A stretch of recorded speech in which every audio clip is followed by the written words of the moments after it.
శ్రీ గురుభ్యో నమః.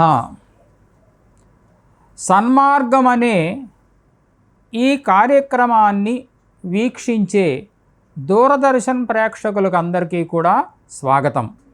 సన్మార్గం అనే ఈ కార్యక్రమం ఎందుకు ఉద్దేశింపబడింది అంటే, ప్రతి మానవుడు కూడా సన్మార్గంలో ప్రవర్తించాలి అని.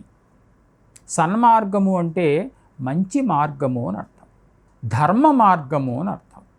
ఏమండి, ధర్మ మార్గం అని చెప్పి మనకు ఎలా తెలియాలి? పెద్ద పెద్ద ధర్మశాస్త్ర గ్రంథాలు ఉన్నాయి కదా, మరి ఆ గ్రంథాలన్నీ మేము చదువుకోలేదే, మాకు ఆ ధర్మ మార్గం ఎలా తెలియాలి?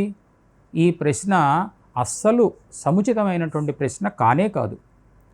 సాధారణమైనటువంటి ధార్మిక విషయాలు పెద్దలని గౌరవించాలి, మన తల్లిదండ్రులని మనం గౌరవించాలి, తల్లిదండ్రులు చెప్పిన మాటని వినాలి.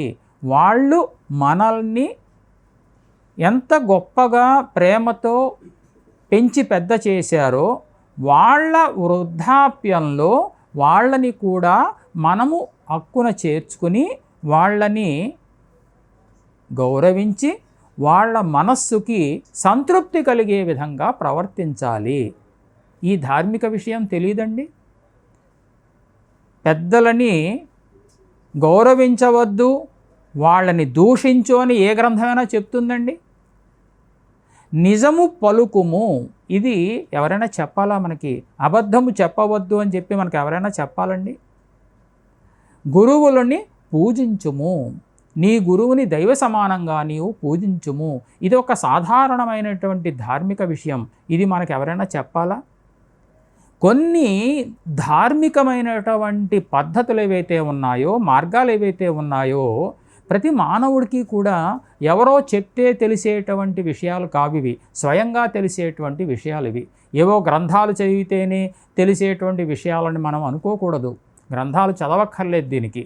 సమాజంలో ఒక మంచి ప్రవర్తనతో ఇతరులకి ఆదర్శంగా ఉండే విధంగా ప్రవర్తించాలి అని చెప్పి ఏ గ్రంథమైనా చెప్పాలా మనకి? చెప్పండి. తోటి విద్యార్థులని, తోటి మానవులని మనము గౌరవించి వాళ్ళ మనస్సుకి ఏ విధంగా ఇష్టము కలుగుతుందో ఆ విధంగా ప్రవర్తించాలి అని చెప్పి ఎవరైనా చెప్పాలా? మనం ఆ విధంగా ప్రవర్తిస్తే కదండి వాళ్ళు మనల్ని ప్రవర్తింపచేస్తారు, గౌరవిస్తారు, తగినటువంటి మర్యాదనిస్తారు. కాబట్టి సన్మార్గము అనేటువంటిది, మంచి మార్గము అనేటువంటిది మౌలికంగా మనకి తెలిసినటువంటి విషయాలనైనా కనీసం మనం ఆచరించాలి. తరువాత క్రమక్రమంగా పెద్దలు చెప్పేటువంటి శాస్త్రాలలో, ధర్మశాస్త్రాలలో ఉన్నటువంటి విషయాలు వాళ్ళు మనకి చెప్తే మనం ఇంకా అర్థం చేసుకుని మరింత ధర్మ మార్గంలో మనం నడవడానికి వీలవుతుంది. కానీ మౌలికంగా తల్లిదండ్రులని గౌరవించకుండా అబద్ధాలు చెప్తూ, తోటి మానవులని హింసిస్తూ ఈ విధంగా ప్రవర్తిస్తే ఎన్ని ధర్మశాస్త్రాల గ్రంథాలు చదివితే ఏం ప్రయోజనం? కాబట్టి ఈ మౌలికమైనటువంటి విషయాలు మనం ఆచరించాలి. ఆ విధమైనటువంటి సన్మార్గంలో మనం ప్రవర్తించాలి అని చెప్పి సమాజం అప్పుడే కదా ఎంతో ఉజ్వలంగా ప్రకాశిస్తుంది, దేశం ఎంత గొప్పగా ప్రకాశిస్తుంది. మన దేశము, భారతదేశము ధర్మభూమి, కర్మభూమి. ధర్మము అంటే భారతదేశము అని చెప్పి నమ్మి విదేశీయులందరూ కూడా ఈ భూమి మీద కాలు మోపితే పవిత్రులమవుతాము అనే ఉద్దేశంతో వచ్చేటువంటి భూమి. అటువంటి భూమి మీద జన్మించినటువంటి మనం సన్మార్గంలో ప్రవర్తించకపోతే, ఇతరుల చేత మనం చెప్పించుకుంటే అది ఎంతవరకు సమంజసం? కాబట్టి సన్మార్గాల్లో ప్రవర్తింపచేయడానికి భర్తృహరి మహాకవి చిన్న చిన్న శ్లోకాల ద్వారా చిన్న చిన్న అనేక మౌలికమైనటువంటి సూక్ష్మ విషయాలని ఆయన గొప్పగా మనకి తన గ్రంథంలో చెప్పాడండి. వాటికే సుభాషితాలు అని పేరు. సుభాషితం అంటే మంచి మాట అని అర్థం. అటువంటి భర్తృహరి సుభాషితాలకి ఎంతోమంది తెలుగులో పద్యాలు కూడా రాశారు. సంస్కృతంలో భర్తృహరి రాసినటువంటి వాటికి తెలుగులో అనేక గ్రంథాలు వచ్చినాయి. అందులో భర్తృహరి చెప్పిన సుభాషితాలలో పరోపకార పద్ధతి ఒకటి. పరోపకారము అంటే ఇతరులకు ఉపకారము చేయుట. ఏమండి, ఎవరో ఒక వ్యక్తి ఆకలితో బాధపడుతున్నాడు, కొంచెం మనకున్నదంతా ఇచ్చేయమని కాదు, అంత సంస్కారం మనకి లేకపోవచ్చు, ఎవరు ఇవ్వరు కూడా. స్వార్థాన్ని విడిచిపెట్టి పూర్తిగా పరార్థంలో ఉండని ఏ శాస్త్రము చెప్పదు. కానీ ఎంతో కొంత సహాయం చేయొచ్చుగా, వాడి ఆకలిని తీర్చచ్చుగా.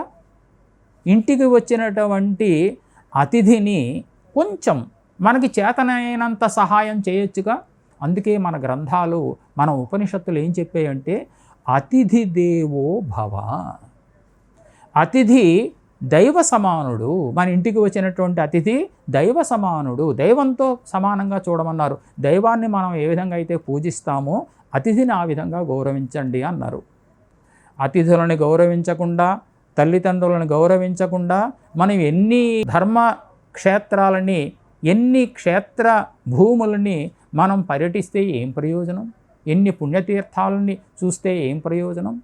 మౌలికమైనటువంటి ఈ ధర్మాన్ని మనం తప్పనిసరిగా పాటించాలి అని చెప్తూ పరోపకార పద్ధతిని ఎంత గొప్పది అంటే, ఆ పరోపకార పద్ధతి ఎంత గొప్పది అంటే చెప్తూ, నేను ఇందాక ఒక మాట అన్నాను, అతిథి దేవో భవ అని. ఇక్కడ ఒక విషయం నేను చెప్పాలి. ఇంటికి వచ్చినటువంటి అతిథి ఆకలితో ఉన్నప్పుడు, దాహంతో ఉన్నప్పుడు కొంచెం మంచినీళ్ళు, మజ్జిగ ఏదో కొంతైనా మనం చేయగలం కదా. పూర్తిగా మనం మరీ ఎక్కువ మనం చేయలేకపోయినా కొంచెమైనా చేయొచ్చు కదా. కానీ ఇంటికి వచ్చిన అతిథిని గౌరవించకుండా ఆకలితో పంపించేస్తే, కనీసం మంచినీళ్ళైనా ఇవ్వకుండా అధర్మంగా ప్రవర్తించి పంపించేస్తే శాస్త్రం ఏం చెప్తోందంటే, ఆ అతిథి, ఇంటికి వచ్చిన అతిథి తన పాపాలు ఏవైతే ఉన్నాయో అవన్నీ ఆ ఇంట్లో వదిలేసి, ఆ యజమాని యొక్క పుణ్యాలు ఏవైతే ఉన్నాయో వాటినన్నిటినీ తీసుకుని వెళ్ళిపోతాడట అతిథి. అతిథి యొక్క గొప్పతనం అంత గొప్పగా వర్ణింపబడింది శాస్త్రాలలో. అదే అతిథి దేవో భవ అని చెప్పి మనం ఉపనిషత్తుల్లో మనం విన్నటువంటి మాట. కాబట్టి పరోపకారం అనేటువంటిది కొంచెమైనా మనము అలవర్చుకోవాలి అని చెప్తూ దృష్టాంతపూర్వకంగా భర్తృహరి చెప్తున్నటువంటి ఒక శ్లోకాన్ని మీకు నేను చెప్తాను. భవంతి నమ్రాస్తరవః ఫలోద్గమైః నవాంబుభిః దూర విలంబినో ఘనాః అనుద్ధతాః సత్పురుషాః సమృద్ధిభిః స్వభావ ఏవైష పరోపకారిణాం. పరోపకారం చేసేటువంటి స్వభావము కలిగినటువంటి వారి యొక్క గుణం ఏ విధంగా ఉంటుంది అంటే, వారి యొక్క స్వభావం ఏ విధంగా ఉంటుంది అంటే, చూడండి, తరవహ చెట్లు ఏమండి వంగిపోయి ఉంటాయి, ఫలోద్గమై ఫలభారముతో, ఫలోదయముతో, చెట్టు నిండా కాయలు పళ్ళు ఎలా ఉంటుందండి? వంగి ఉంటుంది, నిలబడి ఉండదది, ఆ బరువుతో వంగి ఉంటుంది. అంటే తాను ఇన్ని పళ్ళు కాయలు పరోపకారం కోసమేక. చెట్టు ఏమైనా తింటుందా? ఒక పండైనా ఒక కాయ అయినా చెట్టు ఏమైనా తింటుందా? పరోపకారం కోసమే కదా ఈ పళ్ళు కాయలు ఇవన్నీ కూడా. ఇంత పరోపకారము చేసే గుణము కలిగి కూడా ఆ చెట్టు ఎలా ఉంటుంది? నమ్రాహ వంగి వంగి ఉంటాయి, అవి వంగిపోయి ఉంటాయి. చెట్లను మనం చూడట్లేదండి, కాయలు పళ్ళతో అలా వంగిపోయి ఉంటాయి. అంటే పరోపకారము చేసేటువంటి వాళ్ళు విర్రవీగకుండా పరోపకారమే గొప్ప పురుషార్థము భావించి వాళ్ళు ఈ విధంగా వినయ విధేయతలతో ఉంటారు తప్ప, మిగిలినటువంటి వ్యక్తులకి ఆదర్శంగా ఉంటారు తప్ప గర్వంతో ఉండరు. ఏమండి? నవాంబుభిః దూర విలంబినో ఘనాః. మేఘములు. నవాంబుభి, కొత్త నీరు. మేఘాల నిండా నీళ్ళే, ఎప్పుడు కురిసేస్తుందో తెలియదు, ఎప్పుడు వర్షిస్తుందో తెలియదు, ఎప్పుడు జలాన్ని మనకి ప్రసాదిస్తుందో తెలియదు. నవాంబుభి, నూతనమైనటువంటి, అంబు అంటే జలములు, ఈ జలములతో దూర విలంబినో ఘనాహ, ఘనాహ మేఘములు, దూర విలంబిన, ఎక్కడో అంతరిక్షంలో సంచరిస్తున్నాయి, అవి దూరంగా ఉన్నాయి. అవి నేను సహాయం చేస్తున్నాను కదా అని చెప్పి ప్రచారం కోసం, తెలియడం కోసం దగ్గరగా వచ్చి ప్రచారం చేసుకున్న సందర్భం కానే కాదు. దూర విలంబిన, దూరంగా వేలాడుతున్నాయి, అవి ఎంతో అంతరిక్షంలో వేలాడుతున్నాయి. అంటే పరోపకారం చేసేటువంటి సత్పురుషుడు ఎంత దూరంలో ఉన్నా కూడా ఆ వ్యక్తికి ఉపకారం చెందాలి అనే అభిప్రాయంతో ఉపకారం చేస్తాడు. అనుద్ధతాః సత్పురుషాః సమృద్ధిభిః,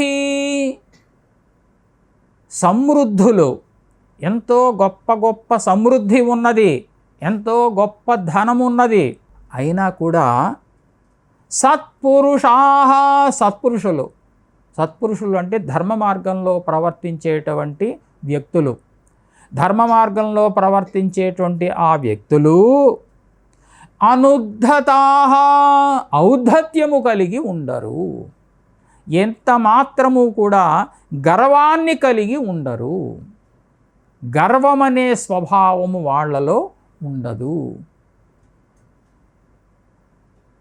కేవలం ధనం ఉంటే గర్వం పెరిగిపోతున్న రోజులివి, ధనం ఉంటే చాలు. కానీ ఈ పరోపకార స్వభావం ఉన్నదే, ధనం ఉండి ఈ ధనాన్ని ఇతరులకి సహాయం చేయడం కోసం ఎంతో కొంత అప్పుడే తన ధనం సార్థకం అవుతుంది, తనకున్నటువంటి ధనం సార్థకం అవుతుంది. కాబట్టి ఈ ఎంత వృద్ధి కలిగి ఉన్నా కూడా సత్పురుషులు వంగి వంగి ఉంటారు. స్వభావ ఏవైష పరోపకారిణాం, పరోపకారం చేసే వాళ్ళ యొక్క స్వభావం ఇది. ఇంకొక శ్లోకం చెప్తా మీకు. శ్రోత్రం శ్రుతేనైవ న కుండలేనా దానేన పాణిర్నతు కంకణేన విభాతి కాయః కరుణాపరాణాం పరోపకారేణ న చందనేనా. పరోపకారం ఎంత గొప్పది అంటే, శ్రోత్రం ఉన్నదే మన చెవి, మన చెవి ఎప్పుడు సార్థకం అవుతుంది చెప్పండి? మంచి మాటలు విన్నప్పుడు మన చెవి సార్థకం అవుతుంది. చెడ్డ మాటలు వింటే పాపమే కదా వచ్చేది.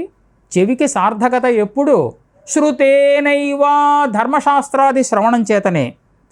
నా కుండలేనా, కుండలాలతో కాదు, చెవులకి కుండలాలు, పెద్ద పెద్ద బంగారు కుండలాలు ధరిచేస్తే చెవులకి ఆభరణం కాదది.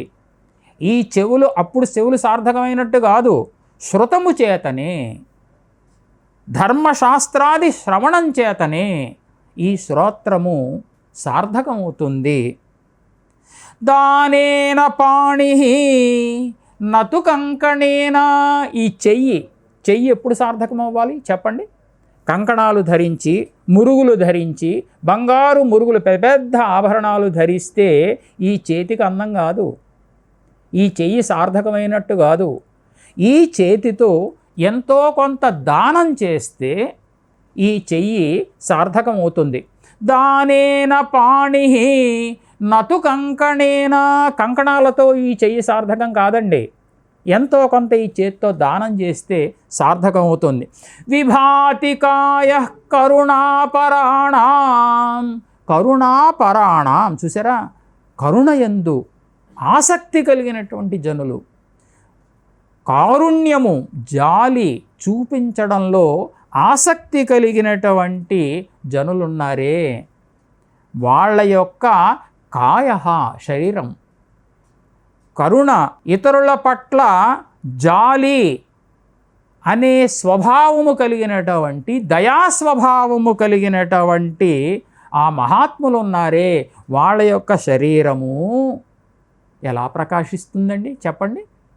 పరోపకారేణ, పరోపకారంతోనే ప్రకాశిస్తుంది. నా చందనేనా, శరీరానికి చందనం వల్ల ఈ శరీరం ప్రకాశించదు, పరోపకారంతోనే ప్రకాశిస్తుంది అని చెప్పి భర్తృహరి మహాకవి ప్రతి వ్యక్తి కూడా కొంత పరోపకార బుద్ధిని అలవర్చుకోవాలి అని చెప్పి ఈ శ్లోకం ద్వారా, ఈ పద్ధతి ద్వారా మనకి చెప్పిన విషయాన్ని మనం గ్రహించాలి. ఇది సన్మార్గంలో ప్రవర్తించడానికి ఎంతో దోహదపడుతుందనే విషయాన్ని కూడా మనం గమనించాలి. ఇంతటితో ఈరోజు ప్రవచనం పూర్తయింది. నమస్కారం.